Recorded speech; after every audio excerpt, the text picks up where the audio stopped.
Welcome to দাদার classroom. Class 9-এর প্রথম unit টেস্টের হিস্ট্রির মোস্ট ইম্পর্টেন্ট সাজেশন কমনের বন্যা বইবে। দেখো, আমি প্রশ্ন সংখ্যা খুবই কম দিলাম এবং যে প্রশ্নগুলো দিলাম সবই কিন্তু ইম্পর্টেন্ট। এখান থেকে একটা প্রশ্ন কিন্তু ছাড়ার মতো না, প্রত্যেকটা প্রশ্ন ভালো করে প্রিপারেশন করে যাবে। আর সবথেকে গুরুত্বপূর্ণ, দাদার ক্লাসরুমে পড়ছো মানে তোমাকে টপ লেভেলে রেজাল্ট করতে হবে। এর জন্য কিছু কন্ডিশন তোমাকে আমি বলছি। তোমাদের দুটোই চ্যাপ্টার আছে, একটা হচ্ছে ফরাসি বিপ্লবের কয়েকটি দিক, আর 2 নম্বর বিপ্লবী আদর্শ, নেপোলিয়ন সাম্রাজ্য ও জাতীয়তাবাদ। যে প্রশ্নগুলো দিচ্ছি একটা প্রশ্ন যেন মিস না হয়। গত 4 থেকে 5 বছর ধরে এই সাজেশন থেকে ম্যাক্সিমাম কমন এসছে কিন্তু বড় প্রশ্ন অথবা সহ।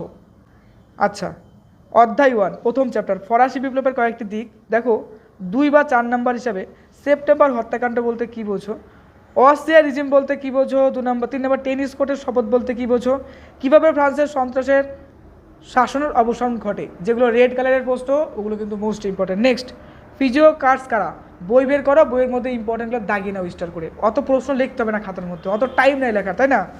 তারপর দেখো 6 নম্বর তৃতীয় সম্প্রদায় কারা, 7 নম্বর করবি কি, 8 নম্বর প্যাট্রিশিয়ান ও প্লেবিয়ান কারা। নেক্সট, মহা আতঙ্ক বা গ্রেট ফায়ার কি। 10 নম্বর ফ্রান্সকে রাজনৈতিক কারাগার বলা হয় কেন।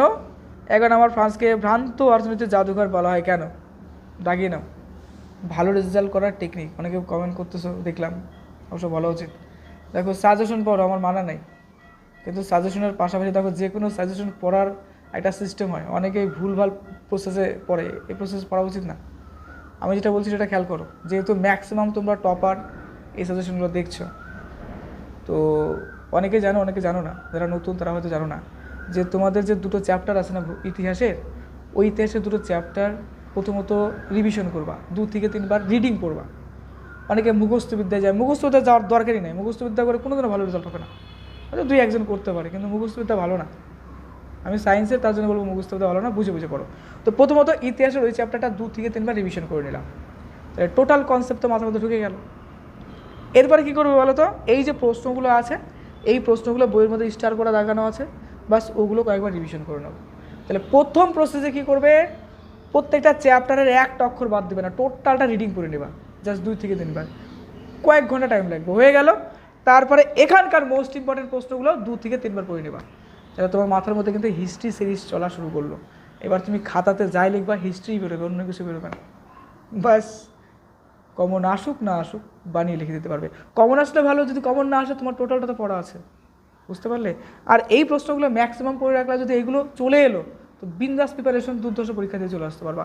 আর প্রত্যেক বছর এটা ঠিক আসে, আমি বলবো না যে আসে না, প্রত্যেক বছর এখান থেকে প্রচুর পরিমাণে কমন আসে। তো সেই ব্যাপারে বলবো, যেহেতু কমন আসে সাজেশন কিন্তু ব্যাকআপ হিসেবে নিজেকেও পড়া দরকার। তো যে প্রসেস বললাম অবশ্যই ফলো করবে। এবার 8 নম্বরের প্রশ্ন দেখো, ফরাসি বিপ্লব সংঘটিত হওয়ার পেছনে দার্শনিকদের অবদান কী ছিল। নেক্সট, দুটো খালি প্রশ্ন দিলাম 8 নম্বরের। ফরাসি বিপ্লব কালে বাস্তিল দুর্গের পতনের কারণ ও গুরুত্ব আলোচনা করো, মোস্ট ইম্পর্টেন্ট বাস্তিল দুর্গ। নেক্সট, দ্বিতীয় অধ্যায় বিপ্লবী আদর্শ, নেপোলিয়নীয় সাম্রাজ্য, জাতীয়তাবাদ, এই চ্যাপ্টারটা অর্থাৎ এখানকার 2 এবং 4 মার্কস প্রশ্ন হিসাবে কোড অফ নেপোলিয়ন, নেপোলিয়নের কোড, এটা কিন্তু মোস্ট ইম্পর্টেন্ট। দেখো কোড নেপোলিয়ন কি, এর গুরুত্বগুলি লেখো, এটা 8 মার্কস প্রশ্ন হিসেবে অনেক সময় দেয়। নেক্সট, নেপোলিয়নকে বিপ্লবের সন্তান বলা হয় কেন, 4 নম্বরের মোস্ট ইম্পর্টেন্ট প্রশ্ন। রাইন রাষ্ট্রসংঘ বা কনফেডারেশন অফ রাইন কি। নেক্সট, শত দিবসের রাজত্ব বলতে কী বোঝো, লিপজিগের যুদ্ধকে জাতিসমূহের যুদ্ধ বলা হয় কেন। তারপরে দেখো নেপোলিয়নের পতনে মহাদেশীয় অবরোধ ব্যবস্থার ভূমিকাগুলি কী ছিল। এবার দেখো মহাদেশীয় অবরোধ ব্যবস্থা বলতে কী বোঝো। গত বছর এই প্রশ্নটা বিভিন্ন স্কুলে আসছে, কোনটা বলতো, কোড অফ নেপোলিয়ন আসছে, আর আসছে কি বলতো, মহাদেশীয় অবরোধ ব্যবস্থা। আর নেপোলিয়নের পতনের কারণগুলি কী কী, এইগুলো মোস্ট ইম্পর্টেন্ট। আর অবশ্যই এই প্রশ্নগুলো দাগাও বইতে, স্টার করো আর 2 থেকে 3 বার রিভিশন করো, পয়েন্ট দিবা, আর হাতের লেখাটা যতটা পারবে যেন বোঝা যায় সেভাবে লিখবা। 8 নম্বর, নেপোলিয়ন কিভাবে ইউরোপকে পুনর্গঠন করেছিলেন, ইম্পর্টেন্ট এটা। নেক্সট দেখো, নেপোলিয়নকে বিপ্লবের ধ্বংসকারী বলা হয় কেন। এরপর আসছে most most most most most important প্রশ্ন। প্রথমটা ট্রাফালগারের যুদ্ধ, আর তারপরটা ওয়াটারলু যুদ্ধ। এই প্রশ্নটা শুধুমাত্র 4 নম্বরের প্রশ্ন না, অনেক সময় 8 নম্বরের আকারের প্রশ্ন দেয়, আর ম্যাক্সিমাম স্কুলে কিন্তু এই প্রশ্নগুলো কমন আসে। তো দেখাও পড়বা। নেক্সট 8 নম্বরের গুরুত্বপূর্ণ প্রশ্ন অর্থাৎ মোস্ট ইম্পর্টেন্ট 8 মার্কস প্রশ্ন। দেখো এক নম্বর আছে নেপোলিয়ন রাশিয়া অভিযানের কারণ, মানে নেপোলিয়ন যে রাশিয়া অভিযান করেছিল কেন করেছিলেন, তার কারণ, গুরুত্ব এবং লাস্টে ফলাফল বা রেজাল্টেন্টটা কী হয়েছিল সেটা লিখতে হবে 8 নম্বর প্রশ্ন হিসাবে। নেক্সট দেখো দিলাম নেপোলিয়নীয় সাম্রাজ্যের বিরুদ্ধে জাতীয়তাবাদী প্রতিক্রিয়া আলোচনা করো, খুব ইম্পর্টেন্ট পড়ে রেখো।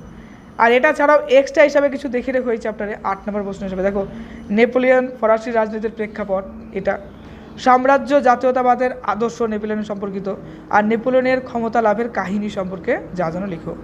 এই তো তোমাদের টোটাল সাজেশন। ওকে, তাহলে খুব বেশি আমি প্রশ্ন দিলাম না, কিন্তু খুবই অল্প কটা কোশ্চেন দিলাম। এই অল্প কটা কোশ্চেন বিগত 4-5 বছর ধরে দিচ্ছি, প্রত্যেকে প্রচুর পরিমাণে কমন পাচ্ছে, তুমিও হয়তো কমন পাবা, কিন্তু শুধুমাত্র এই কমনের ভরসা থেকো না। প্রত্যেক বছর এই কথাটা আমি একদম সত্যিকারের কথা বলবো, প্রত্যেক বছর এই কথা আমি বলতে থাকি, কারণ অন্যান্য বিষয় আমি ভাবি না, কারণ তোমার ভালো হোক আমি সবসময় চাইবো। তো আমার সাজেশন পড়বা পড়ো, কিন্তু আমার কন্ডিশন একটা আছে তোমার কাছে, সেটা কি রিভিশনটা করে নিও। প্রত্যেকটা চ্যাপ্টার 2-3বার রিভিশন করবে, একদম সত্যি কথা বলছি, ভালো লাগবে, চিন্তা করো তোমারই ভালো চাচ্ছি আমি। তো ওই চ্যাপ্টারটা কী করবে, 2-3বার রিভিশন করলা, তারপরে ইম্পর্টেন্ট প্রশ্ন পড়ো। ওকে, একটা প্রশ্ন ছেড়ে আসবে না, যাই আসুক, কমন আসুক না আসুক, যেহেতু চ্যাপ্টার পড়েছো জানবে, হালকা পাতলা কিছু হলেও জানবে, সেটাকে সুন্দর করে যুক্তি সহকারে লিখে দিয়ে আসবা, একটা প্রশ্নও ছাড়বে না। প্রত্যেকটা টপারের সাইন কিন্তু এটাই, ওরা যা পারে টোটালটা যুক্তি সহকারে লিখে দিয়ে আসে। তার জন্য যতটা পরিশ্রম করা দরকার পরিশ্রম করতে থাকো, নেক্সট টার্গেট টপার হওয়া বা ভালো রেজাল্ট করা, যত পরিশ্রম করা দরকার করতে থাকো।